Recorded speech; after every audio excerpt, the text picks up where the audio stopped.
Tito, bakit po?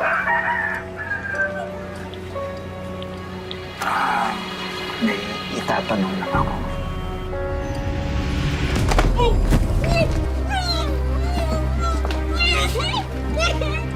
Virgin.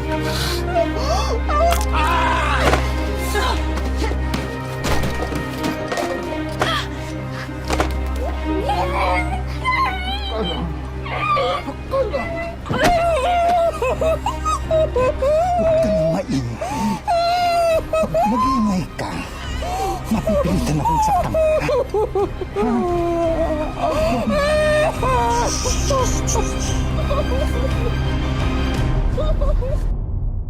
Ang mga problema raw sa buhay ay parang mga unos.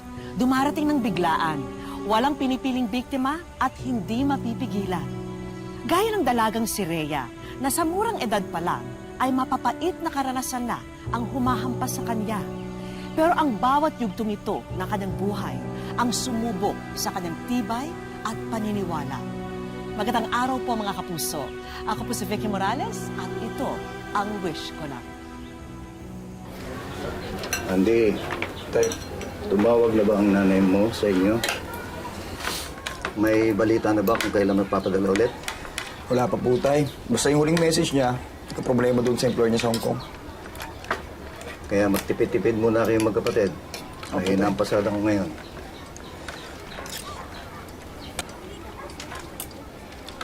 Uy, ayos ka lang? May sakit ka ba? Ha? Hoy, Andrea. Bawal magkasakit. Magastos yan. Okay lang ako. Okay lang. Huwag kang magsisinungaling sa akin. Kambal tayo. Nararamdaman ko kung may problema ka. Hindi. Okay lang talaga ako. Baka wala lang akong tulog. O sige. Kung gano'n magpahinga ka na. Ako na maglilipid dito.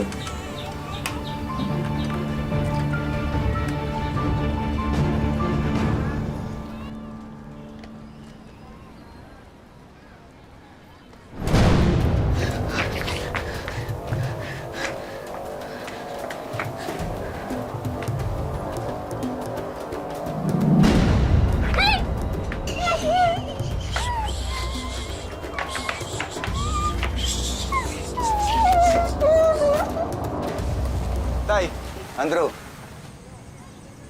Tagay ka muna. Tayo mag-aaral pa ako. Sige, sige. Pinahiya ka, kuya. Hindi ka man lang pinagbigyan. Hayaan mo na muna. Kaaral daw eh.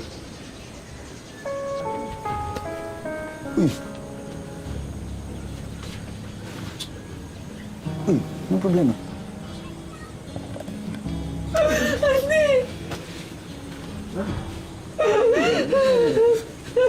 Ano yan? Ba't nangyayari? Ba't ka umiyak? Problema? Ano nangyayari? Hindi na rin ako. Narip ako. Kailan?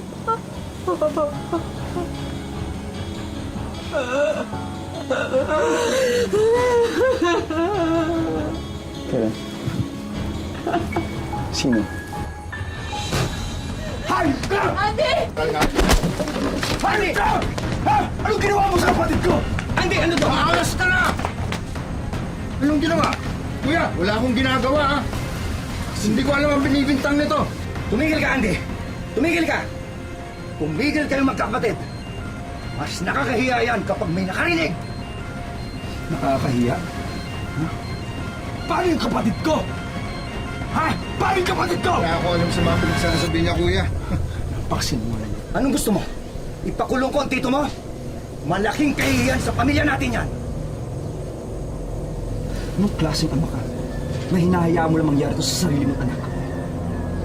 Mag-iingat ka sa pagsasalita mo. Tatay mo pa rin ako. Nakakahiya kayong lahat. Ikinahihiya ko na kamag-anak ko kayong lahat. Kaya, tara na ayos tayo dito. Kita mo kaya, sabi ko sa'yo, bastos. Bado. Anong gagawin natin? Kalayas tayo dito. Pumunta tayo ka na Lola. Kakayanin ba natin yun? Iwala lang sa Diyos. Hindi tayo pababayaan. Tara.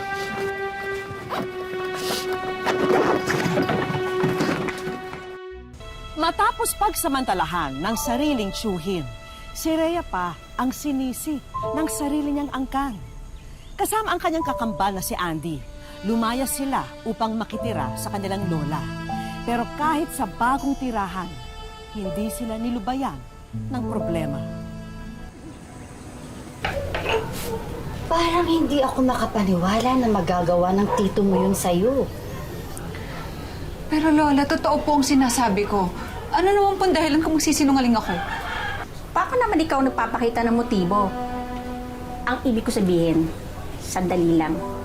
Baka ikaw ang nagbigay ng dahilan dun sa manyakis na yon para molestahin ka. So bakit ka naman gagawin yun? Siyempre hindi.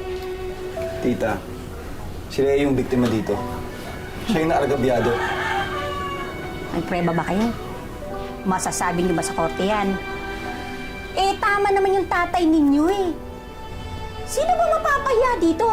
Siyempre, napakalaking kahihiyan to sa pamilya natin. Di niyo ba alam yun? Mga apo, ang mabuti pa, magpahinga na kayo. Nay! Patitirahin niyo sila dito? Nay, nakita niyo naman siksikan na nga tayo dito eh. Gastusin, tataas, pagkain, tubig. Ano pa? Virgie, bahay ko to. At apo ko din sila. Kaya dito sila titira.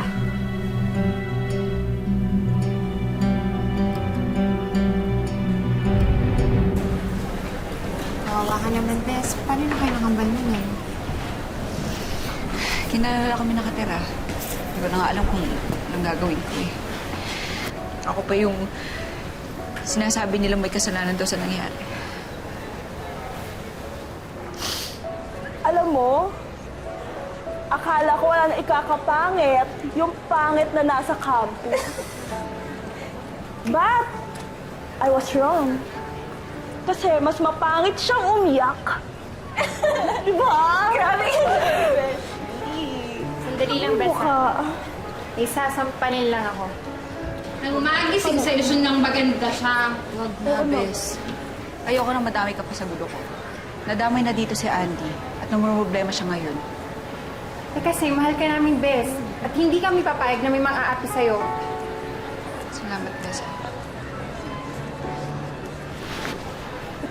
Wow! May super hug pa yung mga losers. Tara na nga, umalis na tayo dito. Umiwas na tayo sa... Ano nga dyan? Aray! Gusto niyo ng gulo? Sige, bibigyan ko kayo ng gulo.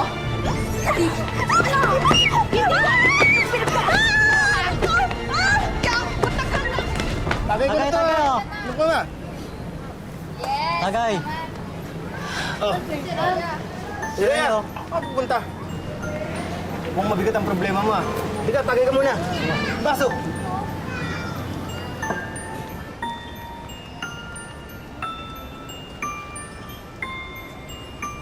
Sige, inom pa. Meron pa eh. Sabi niyo sa akin, nakakalimutan ko yung problema ko kapag nalasing ako. Pero hindi naman eh. Lalo ko lang naalala lahat ng problema ko eh. Sige, inom pa. Meron pa eh. Hindi, ayoko. Niloloko niyo na lang ako eh. Sige, inom lang natin yan. Inom lang natin. Meron pa eh. Ayoko. Ano ginagawa mo dito, ha? Tama na to. Aalis na tayo. Tara na. Ano ba kayo? Alam niyo ng depression tao, inalasing niyo pa? Hindi, may problema lang kasi. Pinabala kayo masama, ano? Ano? Wala kami ginagawa. Niyaya lang namin kasi may problema eh. Ano nangyari sa'yo? Andy, bakit gano'n? Wala naman akong ginagawang kasalanan, di ba? Bakit ako yung pinagtutulungan nila? Uwi na tayo, ha? Andy, wala naman akong ginagawang masama, di ba?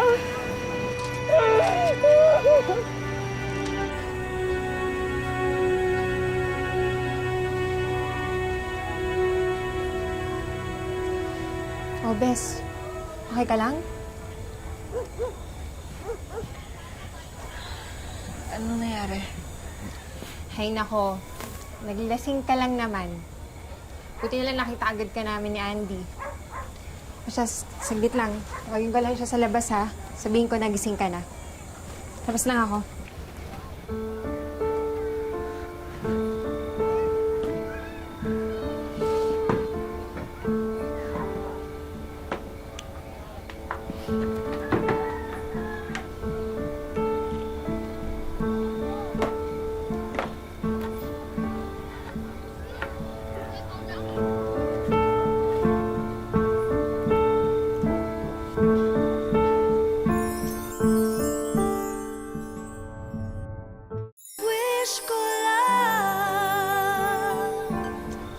Rhea, Nandito lang siya kanina bago ako lumabas, eh. Rhea!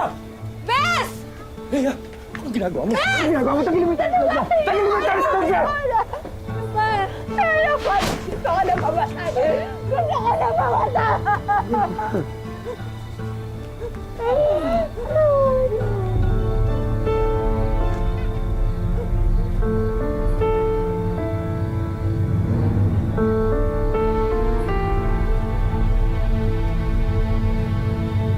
Pasok, pasok. Mga apo, happy graduation! Salamat lang. Ang bait na mga apo ko. Sa kabila ng mga dinanas ni Rhea, natutunan niyang bumangon sa tulong na rin ng mga taong tunay na nagmamalasakit sa kanya. Oh, anong problema? Bakit ka nagsimangot? Kaka-graduate lang natin, ah. Kasi Andy, gusto ko sana mag-college eh. Pero Wala tayong pera. Alam mo, pinag-isipan ko na yan. Kaya nagdesisyon ako, napupunta ako Maynila. Magtatrabaho ako. teka lang, iiwan mo ako? Iiwan kita, pero magpapadala ako ng pera para sa pag-aaral mo. Ano ba? Andy, di ba gusto mo rin mag-aral? Papaano ka? Saka na yun. Kapag nakatapos ka na sa pag-aaral mo, tsaka may trabaho ka na. Siyempre, ikaw naman magpapaaral sa akin, di ba? Andy, Ay, yung isa sa atin ang dapat magparaya. Basta, pangako mo sa akin, nagagalingan mo sa pag-aaral mo. Ha? Promise? promise. Kaya gusto ko yung nakangiti ka na.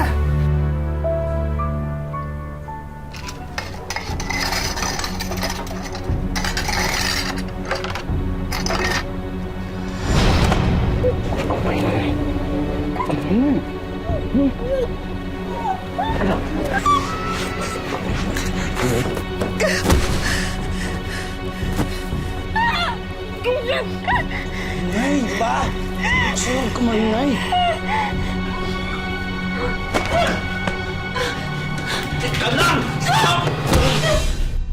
Kusang nagparaya si Andy upang mabigyan ng pagkakataon si Rhea na makapagkolehiyo.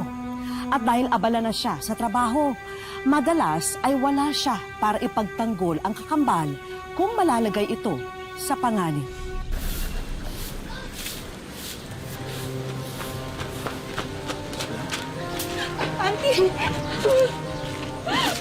Salve. Ano ito? Ano nangyayari? Nasaan si Alwin? Nasaan siya? Ano nangyayari, ha? Bakit? Nagsumbong sa akin yung kapatid ko na minulesta daw siya ni Alwin. Naniniwala ka dyan sa kapatid mong malandi. Alam mo, Mo kong tutudurin. alam mo isa pa. Ano? Isa pa pag-iinsulto mo sa kapatid ko. Papatong mo itong matandang pangit ka. Mas ka matay? Basta! Alwin! Al! Andy! Andy! Andy! Andy! Andy! Tama na! Ano? Ha? Wala akong ginawa sa kapatid ko! Ano ba? Tama na! Ano? Andy na! Yan ang kaya mo! Ano? Mahiya ka! Tama na! Subukan mo! Pareho kayo magkapatid na may problema! Kahit saan kayo magpunta, puro sa ng gulo! Lumayas kayo na sa bahay! Hindi! Hindi sila nalayas! Kayo ang dapat na lumayas dito sa pamamahay ko! diskarte mo! Parang di ka na sarapan ah! Walang yawa! Totoo naman, di ba? Kaya mo sinabi mo! Kaya nakakagulo sa pamamahay ko! Lumayas kayo! Layas!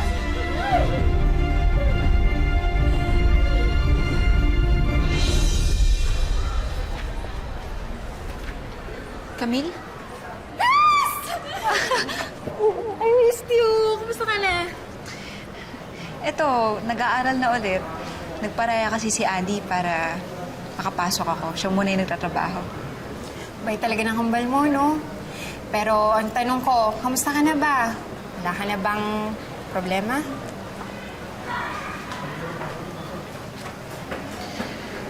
Ewan ko ba? Nangyari na naman kasi sa akin eh. Ha? Yung sa tiyuhin mo? Oo. Pero yung pinsan ko naman yung nangmolestya sa akin ngayon. What? Ganun pa rin. Siya pa yung kinampihan ng mga kamag-anak ko. Kami na naman ni Andy yung lumalabas ng masama. Mabuti nga, hindi pa ako pinapalayas ng lola ko eh. Alam mo, siguro, ganun lang talaga yung buhay, no? Ako na nga yung na-rape. Ako na nga yung biktima. Ako pa yung nasisisi. Alam mo kung ano ba masakit sa lahat? Yun yung sarili mong kamag-anak ang bumababoy sa'yo. Bakit ganun?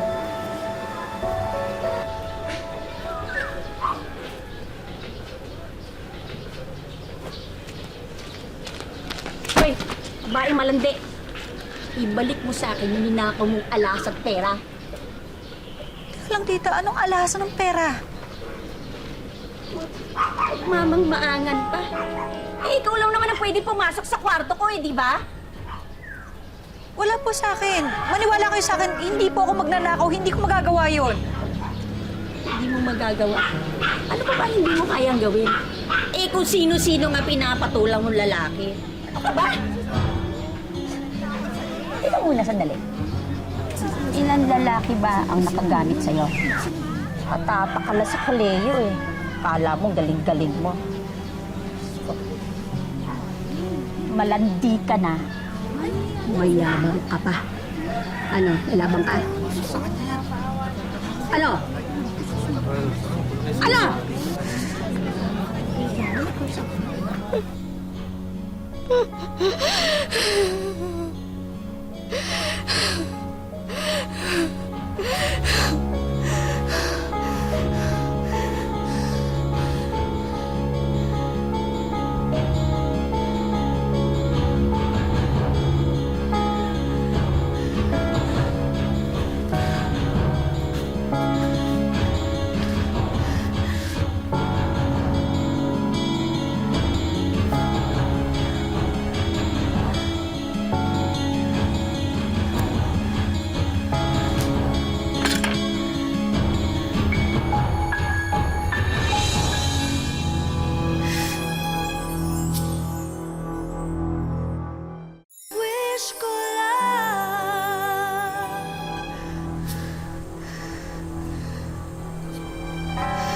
Rhea!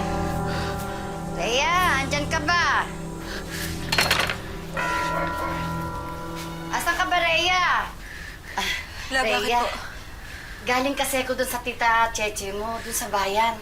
Yung bang may panindang merienda at meron silang bakery. Eh, nasabi ko kasi sa tita mo na nahihirapan ka na sa pag-aaral mo. Kaya eto, pinadala niya para sa'yo. Tingnan mo.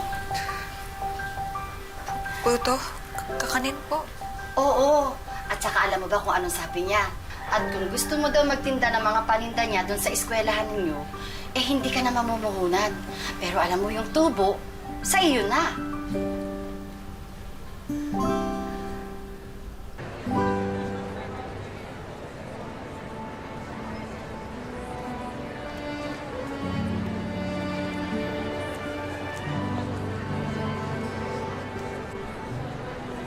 Andy! Thank you, Andy, ah. Kung hindi dahil sa'yo, wala akong ngayon dito. Ano ko ba? Dahil sa'yo to.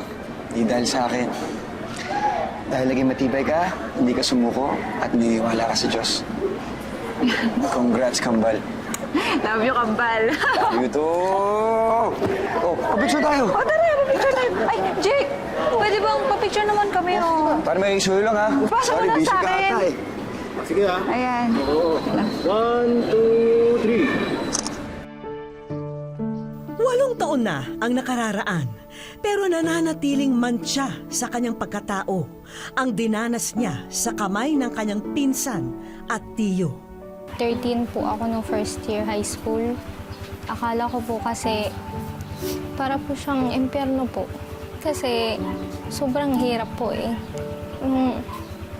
Hindi mo po akalain na ganun po yung mangyayari sa akin. Gusto ko na lang po kasi nung mamatay. Press, naghahanap ng atensyon, nare-rebelde, inom. Yossi, tumigim din daw siya ng healing ko po. Ginawa niya yun kasi para makalimot sa mga problema. Sumagi na rin sa isipan ng dalagita na kung nagawa siyang babuyin ng sariling tiyuhin, hindi ba tama lamang na bayaran din ng buhay ang nagawa sa kanya ng salarin? Minsan po naiisip kong patayin yung tito ko. Kaso naisip ko po baka makulong ako kasi bata pa po ako nun eh. Kaya ano na lang po, sinisekreto ko na lang po. Pero sa paglipas ng panahon at sa ginawang pagpupursige ni Rhea na magkaroon ng diploma, nag-iba na ang pananaw niya sa buhay. Kasi po pag inisip ko pag nawala na ako, paano na po sila? Kaya kahit mahirap po yung buhay, pinilit ko po talagang makapagtapos. Kasi gusto ko po sila maiyakan sa hirap. Unti-unti nang gumaan ang kalbaryong nasa balikat ni Rhea at handa na niyang habulin ang kanyang mga pangarap. Sa katunayan, magtatapos na siya ngayong Abril sa kursong Office Administration. Gusto ko pong mag-try sa magpulis po or Navy. Kasi po, yung benefits din po kasi yung habol ko dun. Tapos, kung if ever din pong makapasa sa pulis, gusto ko pong tulungan yung katulad kong mga babae.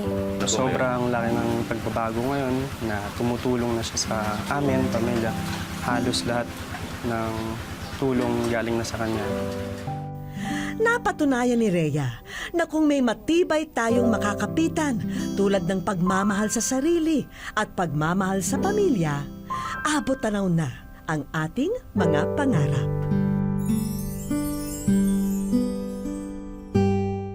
Sa aming pagbabalik, Wish ko lang. wish ko lang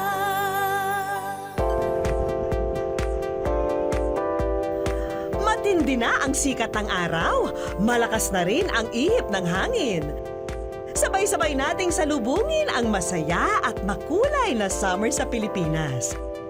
At dito sa pamosong summer getaway sa Region 5 na Camsor Water Sport Complex, magaganap ang aming inihandang sorpresa para kay Rhea. At on time naman siyang dumating dito. Ang hindi niya alam, isa sa mga wakeboarder ay kinutsaba namin. Wish ko lang. Ramdam agad ni Rhea na dumungaw na ang magandang kapalaran para sa kanya. Masaya po. Hindi ka po expect to, sir. Hanga kami sa ipinakita mong katapangan, Rhea. At dahil dyan, isa pang magiging kakampi mo ang ipakikilala namin sa iyo. Leoman Ramos, Christine, pwede mo akong tawagin natin. Tamang-tama ito para sa pinapangarap mo sa buhay.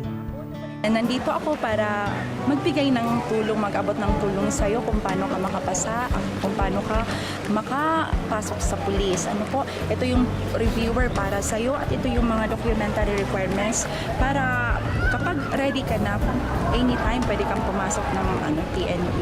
Ma'am, thank you po. I promise po na gagalingan ko po para someday maging katulad niyo din po ako. Doon din naunawaan ni Rhea na pasok pa sa prescriptive period para makapag-file siya ng kaso laban sa lumapastangan sa kanya. Kung ano ang magiging susunod nilang hakbang, tanging si Rhea at mga alagad ng batas na lamang ang nakakaalam. Buti naman at nakahabol ang kakambal ni Rhea na si Andy dahil para sa kanya talaga ang susunod naming regalo. Ang Santo Domingo Institute ay nakikibahagi sa katuparan ng inyong mga pangarap. Kaya ibinibigay namin ang Certificate of Scholarship for Senior High starting this school year. Isang dasal daw ito ni Rhea para masuklian ang kabutihan ng kanyang kakambal. Gusto ko po kasi makapagtapos din yung kakambal ko, gaya nung tinatapos niya din po ako ng pag-aaral. Kaya sobrang saya ko po. Ma'am, thank you po. Asahan niyo po na pagbubutihan ko po. Lumubog na ang araw. Pero hindi pa tayo tapos. Inihanda na rin kasi namin ang mga kakailanganing kasuotan at gamit ni Rhea para sa mga formal job interview na pupuntahan ngayong college graduate na siya. Gusto ko pong mag-thank you po sa wish ko lang, sa inyo pong lahat. Kasi malaking tulong po to sa akin tsaka sa kakambal ko. Tapos sa family ko po. Hindi ko po to inaasahan na mangyayari sa akin. Kaya maraming salamat po sa lahat ng tulong niyo po. Di ko po ito makakalimutan. Sa kabila ng bawat unos, muling sumisinag ang liwanag sa ating buhay. Kailangan lang manatiling matatag para panigan tayo ng pag-asa. Maraming salamat po sa inyong patuloy na pagsubaybay, mga kapuso. Ako po si Vicky Morales at ito po ang Wish Ko Lang.